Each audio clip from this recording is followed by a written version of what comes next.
Bon, vous êtes tous au courant de la crise à laquelle on est en train de faire face en ce moment, ça sert à rien de faire un rappel là-dessus. On est tous privés de nos libertés, on n'a plus le droit de voyager, on n'a plus le droit d'aller travailler pour certains, et on n'a même plus le droit à notre vie sociale, d'aller voir nos amis, nos proches, ni notre famille. Et le problème, c'est que tous les secteurs sont touchés, même l'informatique. On pourrait se dire, bon, l'informatique, ça va, on peut tous travailler de chez nous en étant confinés, du coup, cette industrie-là peut continuer à vivre.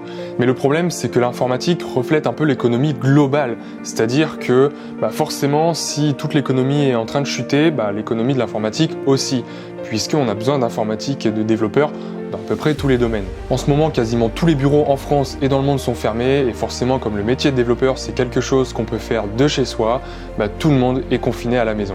Et je trouve que cette crise met assez bien en lumière un problème de notre société, qui est qu'on n'est pas du tout conditionné pour être autonome. La plupart d'entre nous, on a besoin d'un supérieur qui nous donne des ordres pour savoir quoi faire la journée. On a besoin d'un cadre de travail et de recevoir des contraintes pour être productif. Alors attention, je dis pas du tout qu'avoir un supérieur c'est mal, bien au contraire. Mais la plupart du temps, je pense que on voit notre supérieur ou notre manager plus comme quelqu'un qui organise notre journée plutôt que quelqu'un qui nous guide. Et le problème, c'est que l'organisation de certaines entreprises fait en sorte qu'on se repose sur nos managers. C'est-à-dire qu'on va attendre qu'ils nous donnent des ordres pour pouvoir se mettre à travailler. Et ça, je le vois bien, il y a des personnes dans mon entourage qui sont en ce moment en télétravail ou en chômage partiel et ils attendent clairement qu'on leur donne des ordres, que leur manager leur donne des tâches à faire. Concrètement, ils font rien de leur journée tant que le manager vient pas leur donner quelque chose à faire. Et ça, je trouve ça vraiment dommage parce qu'on fait un métier, en tout cas que moi je trouve ultra passionnant, et c'est vraiment dommage de passer ces journées comme ça à rien faire alors qu'on est passionné par ce qu'on fait et qu'on pourrait passer une journée à être beaucoup plus productif. Et le problème en fait, c'est qu'on voit nos managers ou nos supérieurs comme un peu la rame de métro qui va nous emmener d'un point A à un point B, c'est-à-dire que on rentre dedans et on attend juste qu'on nous donne des ordres pour pouvoir les exécuter. Et le problème, c'est que cette crise, même si elle va s'arrêter très bientôt, je l'espère, elle va forcément laisser des séquelles. Et on se rend compte, en fait, avec ce qui se passe en ce moment, qu'on n'est pas du tout autonome. Et peut-être que vous êtes en train de vous poser la question, oui, effectivement, avec ce qui se passe en ce moment, il va y avoir des métiers qui vont disparaître, il va y avoir des jobs qui vont disparaître, et peut-être que moi aussi, je vais perdre mon job. Et dans cette vidéo, justement, on va essayer de voir comment réagir à cette crise. Déjà, on pourrait se demander d'où vient la cause de ce problème. Moi, je pense vraiment que la cause de ce problème de manque d'autonomie, ça vient vraiment de l'éducation qu'on reçoit. C'est-à-dire que pendant nos années à l'école, en fait, on est vraiment conditionné à suivre un rail, à rentrer dans des moules. C'est-à-dire que on nous donne des devoirs, on nous donne des rapports à faire, on nous demande d'apprendre des choses par cœur, et on nous demande pas vraiment de réfléchir, ni de prendre des décisions, ni de faire preuve d'entrepreneuriat. Et le problème avec tout ça, c'est que ça crée des profils qui n'ont plus aucune proactivité et qui sont plus du tout créatifs. Et au final, quand on y réfléchit bien, ça se comprend. Parce que dans des grosses entreprises, quand on doit bosser dans des équipes de 10, voire 100 personnes, forcément, chacune des personnes qui sont dans cette équipe, on leur demande pas d'être proactif, on leur demande pas d'être créatif. On leur demande juste de faire ce qu'ils doivent faire, point barre. Et au final, quand on y réfléchit, les diplômes, ça sert tout simplement à faciliter le processus de recrutement de ces entreprises. C'est-à-dire en fait que un diplôme va pouvoir certifier que telle ou telle personne, que tel étudiant fraîchement diplômé, il va être capable justement d'exécuter ce qu'on lui demande de faire. Alors là, attention, je suis en train de schématiser au maximum. Ça dépend forcément de l'école dans laquelle vous êtes, ça dépend des études que vous êtes en train de faire, mais je pense que dans la plupart des cas, ce raisonnement est plus ou moins valable. Et attention, je suis pas du tout en train de dire que c'est mal, ça convient à beaucoup de personnes qui ont besoin d'un encadrement et qui ont besoin de stabilité. Mais je pense que si vous suivez cette chaîne et que vous regardez cette vidéo, c'est que vous avez un minimum de côté créatif et entrepreneur. Et justement, la bonne nouvelle, c'est qu'on peut prendre cette crise comme une opportunité de se former, d'apprendre à être autonome, parce qu'on va pas se le cacher, on est en train de vivre une période assez difficile, mais au final, on a le choix de notre réaction face à ça. Est-ce qu'on continue à se plaindre ou est-ce qu'on voit dans tout ça une opportunité? Et en fait, dans cette vidéo, j'aimerais te parler de la différence entre l'école et l'éducation. Pour moi, la meilleure façon de résister à une crise, que ce soit celle qu'on est en train de vivre en ce moment ou une crise future, même si je souhaite vraiment pas qu'on en vive une, c'est l'éducation. Et là, vous allez me dire, quelle est la différence différence entre l'éducation et les études.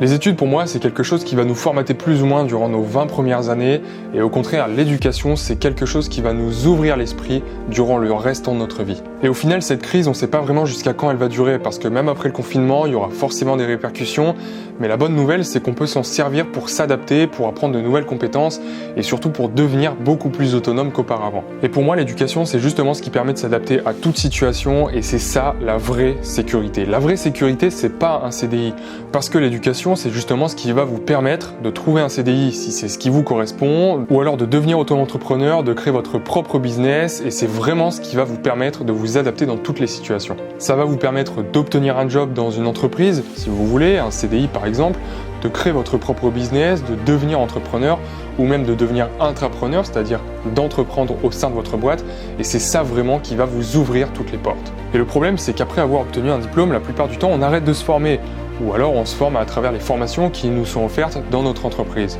Et c'est pour ça que ça fait plusieurs années que je travaille sur la création de formations en ligne pour vous apprendre à continuer à vous former même après un diplôme ou même pendant vos études, à côté de vos études principales. Et il y a quelques mois maintenant, j'ai lancé ma plateforme de formation qui regroupe plusieurs parcours. On a un parcours iOS, on a un parcours développeur web, on a une formation sur le Swift UI aussi.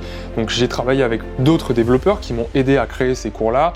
Et on s'est dit qu'en ce moment, comme on est tous confinés, on allait mettre en place une promotion de 30% sur toutes les formations de la plateforme. Donc cette promotion de 30%, elle est accessible grâce au code confinement. Vous retrouverez toutes les informations dans la barre de description. Donc je vous invite vraiment à faire un tour sur cette plateforme. Je le répète, on a un parcours pour les apprentis développeurs iOS, pour les apprentis développeurs web et également une formation sur le Swift UI. Donc tous les liens sont dans la description. Lorsque vous arriverez sur cette plateforme, vous allez devoir choisir un ou plusieurs parcours qui vous intéressent et ensuite vous allez recevoir en fait une série de vidéos et d'exercices sous forme de PDF avec la correction vidéo bien sûr qui vous seront accessibles à vie bien évidemment. Donc ça c'est pour notre plateforme qu'on a mis en place, mais bien évidemment il y a énormément de moyens de se former sur internet. Vous pouvez passer par des vidéos YouTube, vous pouvez passer par des bouquins. Alors Amazon en ce moment je crois qu'il livre un peu moins les bouquins, mais vous pouvez en télécharger en format Kindle. Donc voilà, prenez vraiment la situation actuelle comme une opportunité pour vous former encore plus que d'habitude. Moi, ce que je vous conseille, c'est de vous fixer un objectif de temps quotidien par exemple. Vous pouvez vous dire, ok, tous les jours, je vais me former 1 heure sur du développement, sur un domaine en particulier, peu importe. Vous pouvez aussi vous allouer un budget particulier. Moi, personnellement, c'est ce que je fais. Tous les mois, je mets un peu d'argent de côté pour investir dans des formations, des bouquins ou éventuellement des séminaires, mais en tout cas pour me former. Et en fait, je veux vraiment vous faire comprendre les avantages de l'éducation, contrairement à l'école. C'est que peu importe la situation dans laquelle on va se trouver, qu'on soit en temps de crise ou non, vous aurez toujours des opportunités pour trouver un job et pour vous épanouir. Et à long terme, qu'est-ce que ça va vous offrir? Ça va vous offrir une liberté géographique, une liberté temporelle et surtout une liberté financière. Mais encore mieux que ça, en fait, ça va vous offrir une liberté d'esprit, c'est-à-dire que vous n'allez pas, à chaque début de crise, commencer à paniquer pour votre job puisque vous savez que vous êtes capable au pire de créer votre propre job et vous savez quelles sont vos connaissances et vos capacités. Et ça va vous permettre justement d'être beaucoup plus serein, peu importe la situation dans laquelle on se trouve. Et si vous commencez dès maintenant à vous former sur différents domaines, que ce soit le développement, le marketing ou peu importe en fait, ce qui va se passer, c'est qu'au bout de quelques mois ou quelques années, vous aurez même plus besoin d'un CDI. Alors attention, je dis pas qu'un CDI c'est mal, encore une fois, je dis que vous aurez plus besoin d'un CDI. C'est-à-dire que vous n'allez pas compter sur un employeur pour pouvoir manger à la fin du mois. Peut-être que vous allez continuer à travailler dans une entreprise et ça c'est génial, mais au moins vous savez que si du jour au lendemain vous perdez votre travail pour une raison X ou Y, vous saurez vous reconstruire grâce à votre éducation. Alors mon discours comme ça, bien sûr, il peut être assez controversé, je suis pas du tout en train de cracher sur les CDI et les grosses entreprises, bien au contraire. La preuve, moi je suis en train de travailler dans une boîte en ce moment et je m'y plais à merveille. Alors en ce moment je suis en stage, je suis pas en CDI, mais ce que je veux dire par là, c'est que plus tard, j'aurai pas besoin d'un CDI, j'aurai pas besoin d'une entreprise, dans le sens où je sais qu'avec les compétences que j'ai acquises au fur et à mesure du temps, à force de me former moi-même, avec ce que j'ai créé sur YouTube par exemple, eh bien, je sais que du jour au lendemain, si je perds mon emploi, je pourrai continuer au moins à survivre.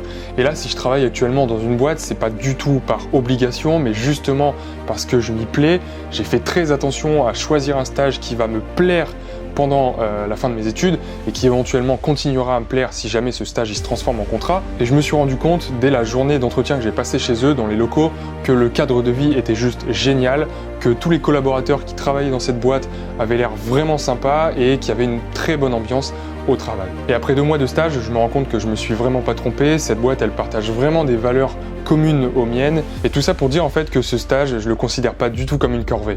Donc voilà, imaginez un peu ce que l'éducation peut vous apporter. Imaginez que vous puissiez être capable de voyager partout dans le monde, que vous soyez maître de votre emploi du temps, que vous pouvez aller chercher votre fille à l'école le soir ou aller vous expatrier dans n'importe quel pays du monde, découvrir de nouvelles personnes, découvrir de nouvelles compétences, etc., etc.